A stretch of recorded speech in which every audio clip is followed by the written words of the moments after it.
आदाब नाजरीन, गुलिस्तान न्यूज देख रहे हैं आप। मैं हूं आपके साथ अतिया मुजीब। शुरुआत करेंगे इस खबरनामे की। सबसे पहले नजर डालेंगे कुछ अहम सुर्खियों पर।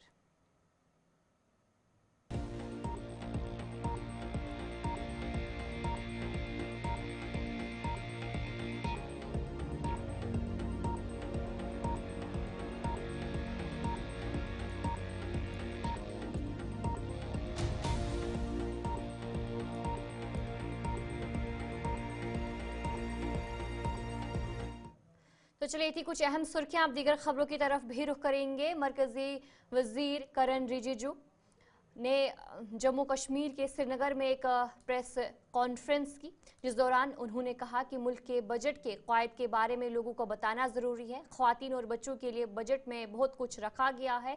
इसके अलावा किरण रिजिजू ने कहा कि मुल्क के वज़ीर आज़म ने जम्मू कश्मीर पर ख़ुसूसी तवज्जो दी है। वक्फ बिल पर भी उन्होंने बात की। उन्होंने कहा कि वक्फ बिल गरीब मुसलमानों के लिए लाया गया है। प्रेस कॉन्फ्रेंस में क्या कुछ कहा गया उनकी तरफ से, वो आपको सुनाएंगे।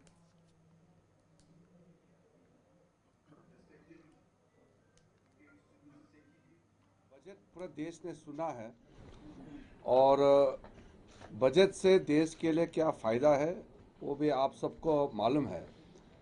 इसलिए बहुत डिटेल से दोबारा बोलने का कोई ज़रूरत नहीं है, लेकिन ये तय हुआ हमारा भारतीय जनता पार्टी की ओर से कि सीनियर मिनिस्टर्स खुद जाकर के स्टेट्स का कैपिटल में और इम्पोर्टेंट शहरों में जाकर के हमारे मीडिया बंधुओं के साथ वार्तालाप करें, ताकि जनता को कुछ बातें बहुत करीब से पहुंचा सके। मैं बहुत खुश हूं कि आपके बीच में आने का मुझे फिर से मौका मिला। मेरे लिए जम्मू कश्मीर कोई नई नहीं है। मैं अलग अलग विभाग संभालते समय हर विभाग में यहाँ बहुत करीब से काम करने का मौका मिला है। आज बजट के बारे में चर्चा करना है थोड़ा सा। मुख्य रूप से आपको ये दिखना होगा कि बजट से आम लोगों को क्या मिला है और देश के लिए क्या फ़ायदा है। इस साल का 2025 और 26 का बजट जो पेश हुआ वो हिंदुस्तान को 2047 में विकसित भारत, डेवलप्ड इंडिया बनाने के लिए जो फाउंडेशन लगाना ज़रूरी है वो इस बजट में लगाया है। इसमें ख़ास करके इंफ्रास्ट्रक्चर और हमारा मिडिल क्लास, गरीबों के लिए, किसानों के लिए, महिलाओं के लिए, बच्चों के लिए बहुत ख़ास पेशकश इस बजट में किया गया है। जम्मू कश्मीर में तो आप सबको मालूम ही है, जब से हमारे प्रधानमंत्री नरेंद्र मोदी जी 2014 में पदभार संभाला, तब जम्मू कश्मीर का क्या हालत था और आज कितना तेजी से आगे बढ़ रहा है वो भी आप सबको मालूम है। इस बजट में सबसे पहले तो हमारा जो मिडिल क्लास है, जो सैलरीड क्लास है, जो मेहनत करके कमाते हैं, कोई करोड़पति, कोई मिलियनर नहीं, मिडिल क्लास बहुत सिंपल से अपना ज़िंदगी जीते हैं, उनके लिए हमारा देश का इतिहास में, हिंदुस्तान का इतिहास में इतना बड़ा रिलीफ और सपोर्ट ना कभी सोचा है ना कभी मिला है। जो नहीं सोचा और जितना मांग नहीं है उससे भी ज़्यादा इस बजट में दिया है। लोग कहते थे कि जब हम लोग सरकार में आए तो 2 लाख छूट। मरकजी वजीर किरण रिजिजू ने प्रेस कॉन्फ्रेंस के बाद श्रीनगर में स्टेक होल्डर्स के साथ बजट पे चर्चा शुरू की। Hotel, house boat, industries and commerce, tour and travels, ज़ाफ़रान के काश्तकार, शॉल वेवर्स, फ्रूट ग्रोवर्स और फार्मर्स एसोसिएशन समेत मुख्तलिफ शोबों के नुमाइंदे के साथ उन्होंने इजलास मुनक्किद किया। इस मौके पर क्या कुछ खास रहा है, आपके बताएंगे। ऐसा है, मैंने अभी आपको बताया था कि वक़्फ़ अमेंडमेंट बिल जो है बहुत अच्छा इंटेंशन के साथ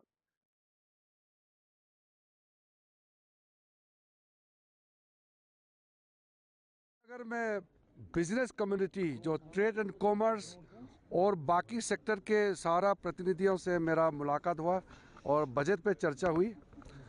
और इस बार बजट जो आए हैं उसको सब ने सराहना किया है, अप्रिशिएट किया है और साथ साथ कुछ सजेशंस भी मुझे दिए हैं। जम्मू कश्मीर के कई इश्यूज हैं, सब लोग सजेशंस अपने अपने सेक्टर का, अपने अपने प्रॉब्लम्स को बताया और बजट से जो अच्छा चीज़ें हैं उसका भी हम लोग किस तरीके से लोगों तक ले जाना है इसका भी हम चर्चा की है और कुछ इश्यूज लोकल प्रॉब्लम्स हैं उसका भी पॉइंट्स हमारे सामने में रखे हैं, उसका भी हम लोग ज़रूर देखेंगे।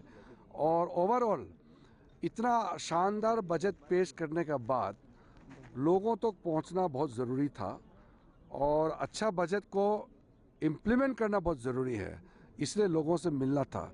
तो हमारा पार्टी, भारतीय जनता पार्टी की तरफ से भी बहुत कोशिश करके लोगों तक जाने का प्रयास कर रहे हैं। गांव-गांव तक जाना चाहिए क्योंकि बजट देश का है और देश का बजट के बारे में लोगों का जानकारी पहुंचाना बहुत अच्छी बात है। हमने पहल किया है और मैं खुश हूं कि आज यहाँ जम्मू कश्मीर में आकर के श्रीनगर में बजट पे चर्चा पे सबसे मिलने का मौका मिला है। इस वक्त पिछले साल का बजट चल रहा है, इस साल का बजट 1 अप्रैल से इम्प्लीमेंटेशन होगा। तो बजट पे चर्चा ये सही समय है क्योंकि बजट पेश करके गायब नहीं हो जाना है, बजट पेश करके भूल नहीं जाना है, बजट पेश करके फिर उसको क्रियान्वित करना है, इम्प्लीमेंटेशन करना है। कांग्रेस के ज़माने में बजट पेश करके गायब हो जाते थे, हम लोग बजट पेश करने के बाद लोगों के बीच में जा रहे हैं। ये जो यूनियन मिनिस्टर मिस्टर किरण रिजिजू हैं, ये minister for parliamentary affairs and minority affairs के मिनिस्टर हैं।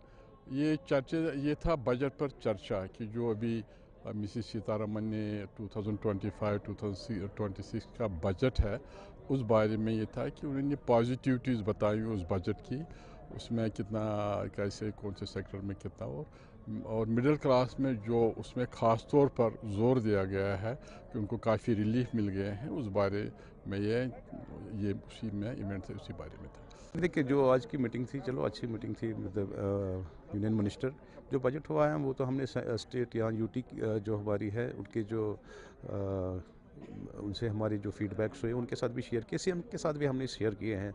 तो उनकी भी अपनी एलोकेशन होगी तो इन्होंने भी वहाँ से एलोकेट करना है, सेंटर यूटी को भी करना है। तो अच्छी बात है, दो साइड की बात है, हम दोनों तरफ अपनी बात पहुँचाना चाहते हैं। तो अगर बजट की एलोकेशन हुई भी है तो कम से कम जो हमारा सेक्टर है उसमें तो फंड्स की एलोकेशन हुई होगी। तो ऐसी नहीं है कि फंड्स की एलोकेशन नहीं होती है, मगर फिर इम्प्लीमेंट होने की ज़रूरत होती है। टूरिज़्म में एक अच्छा बजट होना चाहिए, एलोकेट होना चाहिए। खासकर मैं हाउस बोट्स की बात करूँगा जहाँ पर हमारी बहुत सारी प्रॉब्लम्स हैं और जिसमें बजट्स की बड़ी अशद प्रॉब्लम रहती है। तो वजह यही होती है कि हमारे जो मसले हैं वो लॉन्ग पेंडिंग इश्यूज़ हैं, वो अभी तक हल नहीं हुए due to non availability of the funds.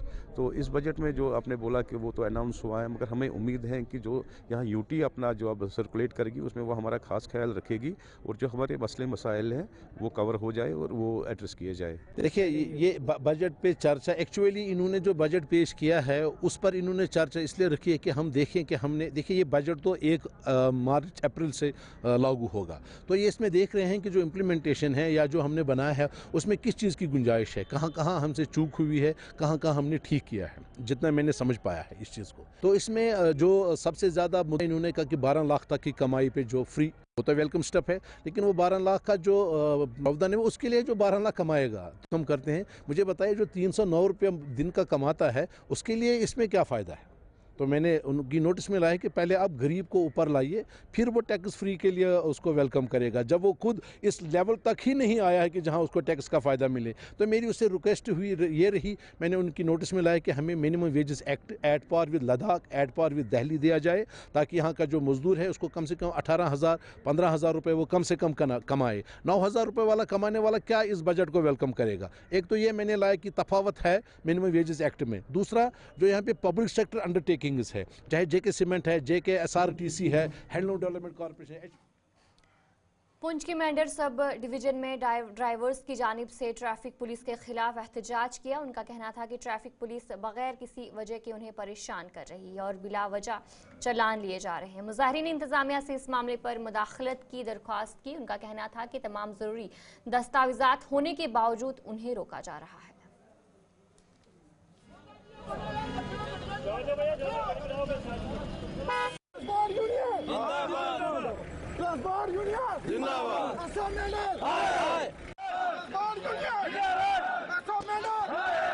गया कि सुबह में जब यहाँ बस स्टैंड पे पहुंचा तो कुछ गाड़ियों को यहाँ पे सीज किया गया, तो उसकी वजह से ट्रांसपोर्टर भाई आपस में लड़ने लगे। खास करके ये जुगाल स्टैंड है जहाँ पे ये जुगाल और छतराल की गाड़ियाँ जा रही हैं, इस साइड पे सबसे ज्यादा नाके लगते हैं और किसी तरह कोई जाता नहीं है। ये ट्रांसपोर्टर कह रहे हैं कि 1000 रुपया एंट्री कुछ गाड़ियों से लेते हैं, उनको छोड़ देते हैं। लिहाजा एक बोल रहे हैं कि या सबको छोड़ा जाए तो या सबको सीज किया जाए। इनका कहने का यही है, जब इनसे एंट्री ली जाती है उन्हीं गाड़ियों को छोड़ा जाता है। उसकी वजह से सुबह इनकी गाड़ियां कुछ सीज हुई है, इनका आपस में लड़ाई झगड़ा हो गया, जिसकी वजह से कुछ लोगों के सिर में चोटें भी आई है। मुझे ये बताओ कि एसओ साहब को ये सोचना चाहिए, ये बेरोजगार नौजवान पढ़े लिखे हुए हैं, मैं भी लोग ओवरएज हो चुके हैं, इनको सुसाइड करने के बगैर और कोई चारा नहीं रहा है। लिहाजा मैं मीडिया के माध्यम से ये कह देना चाहता हूँ जम्मू कश्मीर ट्रांसपोर्ट यूनियन की तरफ से कि एसओ साहब को ये सोचना चाहिए कि इनके साथ मिलजुल कर रहना चाहिए। ये ट्रांसपोर्ट भूखे हैं, 2-2 3-3 बच्चे हैं, माँ बाप है, कहाँ से दवाई दारू और रिज़्क लाएंगे और अपने बाल बच्चे की रोजी रोटी चलाएंगे। आज से ये सोचना है एसओ साहब के आज के बाद गाड़ियों को अगर तंग किया गया या बंद करें तो सबको बंद करें, ये लोग मेहनत मजदूरी करें या जहर खा के कि कब्र में चले जाएं। लिहाजा मेरी एक आपके मीडिया के थ्रू ये क्या देना चाहता हूँ कि इन लोगों को सबको चलने दिया जाए। ये ट्रांसपोर्टर जो है भूखे मर रहे हैं इस वक्त, एसओ साहब जो है कुछ गाड़ियों को सीज कर रहे हैं, कुछ गाड़ियों को चलने दे रहे हैं, ये सरासर गलत है। इसलिए कुछ जिन गाड़ियों को ये छोड़ रहे हैं वही आपस में लड़ाई झगड़ा करते हैं। कल अगर कोई कत्ल हुआ या कुछ भी मैटर के अंदर ये एसओ साहब जुम्मेदार होंगे। मैं लिहाजा इन लोगों की तरफ से ये कह देना चाहता हूँ, छूट हो तो सबके लिए, बंद हो तो सबके लिए। सीज करके अंदर भेज देते हैं, चाहे उनके पास ड्यू है चाहे कुछ भी है डॉक्यूमेंट तो है ना। जिनके पास कुछ नहीं है, जिनने चेसी नंबर डाले हुए, जाली चेसी नंबर डाले हुए, वो गाड़ियाँ चला रहे, तो जो हम ओरिजिनल गाड़ियाँ असली गाड़ियाँ हम क्या चलाएं। 1000 रुपये हमारे से एंट्री 3 बार ली इसने, आज फिर मेरी गाड़ी सीज कर दी। आज कहाँ से मैं दूँ 1,00,000 रुपया इनको। आज ही सुबह हमने छोटा सा एक नाका लगाया था जिसमें हमने गाड़ियाँ चेक की। उनको 3 गाड़ियाँ थी जिनके डॉक्यूमेंट नहीं थे, उनको मैंने सीज़ किया है, जिसमें एक इको थी और 2 समो है, उनको भी सीज़ किया है। तो वो सीज़ करके थाने भेजी हैं। तो 2 तारीख को मैंने जान किया था, 2 तारीख से लेके आज 15 तारीख है, 33 गाड़ियाँ जो हैं बिना डॉक्यूमेंट के जो थी, जिनमें मोटरसाइकिल भी हैं और 4 व्हीलर भी हैं, जिनके परमिट एक्सपायर थे, जिनके इंश्योरेंस नहीं थे, उनको हमने सीज़ करके। पीर पंजाल विंटर फेस्टिवल के तहत अंडर 21 लड़कियों और अंडर 25 लड़कों की वॉलीबॉल टूर्नामेंट का आगाज शानदार तकरीब से हुआ। ये फेस्टिवल मार्च 2025 तक जारी रहेगा, जिसका मकसद नौजवानों की खेलों में शिरकत को फरोग देना और सकाफती वर्से को महफूज रखना है। फिजिकल एजुकेशन टीचर साथ में अभी टास्क के लिए सिक्का उछाला। कंटिन्यू 6.76 बदलती तस्वीर है। तो जिस तरीके से यूथ को प्रमोट किया जा रहा है कि वो स्पोर्ट्स एक्टिविटीज़ की तरफ अपना ध्यान केंद्रित करें, तो मैं इंडियन आर्मी का शुक्रिया अदा करूंगा। उन्होंने एक अच्छा प्लेटफॉर्म हमें दिया है। जिस तरीके से हमारी इंडियन आर्मी हमारे बॉर्डरों की रक्षा करती है, उसी तरीके से वो यही चाहती है और हमारे प्राइम मिनिस्टर भी यही चाहते हैं कि यूथ जो है वो मजबूत होना चाहिए। Youth are the builders of every nation. जिस देश का यूथ मजबूत होगा वो देश खुद ब खुद जो है मजबूत होगा और आगे बढ़ेगा। तो जिस तरीके से इंडियन आर्मी का ये जो स्पोर्ट्स एक्टिविटी यहाँ ALG ग्राउंड सुनकोट में चल रहा है, हम उनका बहुत बहुत शुक्रिया अदा करते हैं। हम 16 RR के CO साहब का शुक्रिया अदा करते हैं, कमांडर साहब का शुक्रिया अदा करते हैं और पूरी इंडियन आर्मी का शुक्रिया अदा करते हैं कि जिन्होंने इस तरह के प्लेटफॉर्म यहाँ मुहैया कराए हैं। ये बड़ी खुशी की बात है कि जहाँ लड़कों को प्रमोट किया जा रहा है, उसी के साथ साथ लड़कियों को भी प्रमोट किया जा रहा है। और हमारे प्रधानमंत्री का विजन है कि लड़कियों को एम्पावरमेंट किया इसलिए किया गया है कि लड़कियां आज हमारी शान है और कंधों से कंधा मिलाकर वो देश की रक्षा करने को भी तैयार हैं और हमारी जो स्पोर्ट्स एक्टिविटी हैं उनको भी करने को तैयार है।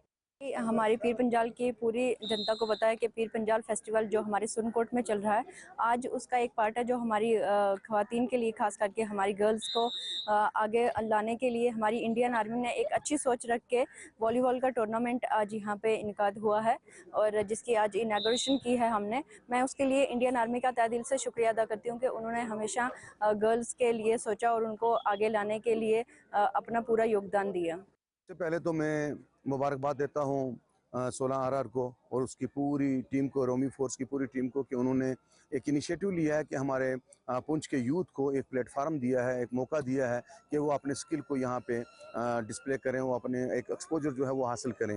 जैसा कि आप जानते हैं कि इंडियन आर्मी की ये जो एक्टिविटीज़ हैं ये उसकी ड्यूटी से हट के हैं, लेकिन इस जो हट के ये जो ड्यूटी करती है इसके पीछे एक मिशन है। वो मिशन ये है कि वो हमारे यूथ को गुमराह होने से बचाने के लिए एक्टिविटी जो है वो करवाती है। बिलखसूस जैसा आप देखते हैं कि ड्रग्स जो है वो हमारी पूरी सोसाइटी में घर कर चुका है।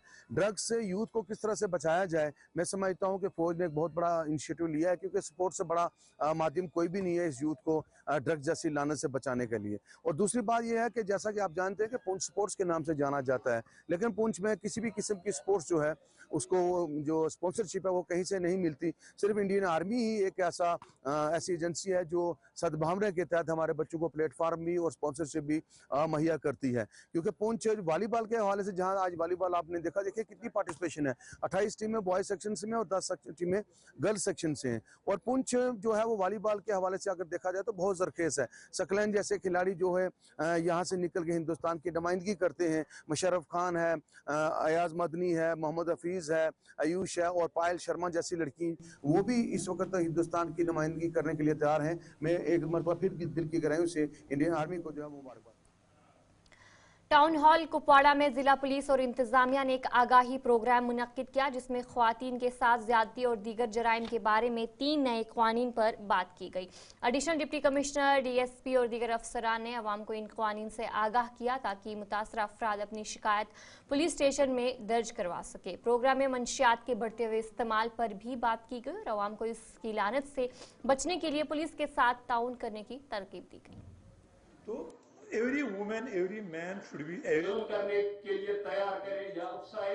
इनका मेन मकसद ये है कि जो हमारे जो पिक्यूलियर जो हमारे ऑफेंसेस हैं उनको जो है रिजॉल्व करना है अपने जो है इंडियन जुडिशल सिस्टम के द्वारा, उनके तरीके से, नंबर 1। नंबर 2, हमारी जो अलग अलग कैटेगरीज के ऑफेंसेस हैं उनको जो है अलग अलग तरीके से और बेहतरीन स्ट्रेटजी के तरीके से काफ़ी ज़्यादा सिंप्लीफाई कर दिया गया है। ये मेन हाइलाइट्स हैं कुछ। उसके अलावा जो है स्ट्रिक्ट पनिशमेंट्स किसी जो है ऑफेंस में, जैसे टेररिज्म रिलेटेड हो गया, मॉब लिंचिंग हो गया, ऑर्गेनाइज क्राइम है, और नए कुछ प्रोविजंस भी इंक्लूड कर दिए गए, जैसे कम्युनिटी सर्विस के रिलेटेड वो कुछ हमारे नए प्रोविजंस इसमें इंक्लूड कर दिए गए हैं, जो एक बिल्कुल नॉवल स्टेप है and it's a very welcome step. इस चीज़ की वजह से एक थोड़ा सा एक रिफॉर्मेटिव अप्रोच भी आ गया हमारे कवानीन में। आई होप एंड इंशाल्लाह हमारी जो है उम्मीद है कि इंशाल्लाह आगे भी ये होता रहेगा। और इसी ज़मन में हमने आज यहाँ पर ये जो है ये पब्लिक अवेयरनेस प्रोग्राम का इनेकाद किया था डिस्ट्रिक्ट पुलिस और डिस्ट्रिक्ट एडमिनिस्ट्रेशन की तरफ से कुपवाड़ा में। इसका मेन मकसद ये था कि आम लोगों तक जो है इसकी जो है अवेयरनेस इनको बढ़ाई जाए और आम आदमी को जो है इससे फ़ायदा होना चाहिए और उनको अपनी राइट्स एंड ड्यूटीज़ का पता लगना चाहिए। जो 3 न्यू क्रिमिनल लॉज हैं इनको दिसंबर 2023 में प्रेसिडेंट का एसेंट मिला, प्रेसिडेंट ऑफ इंडिया का, इसकी तस्दीक हुई और 1 जुलाई 2024 से लागू हुए।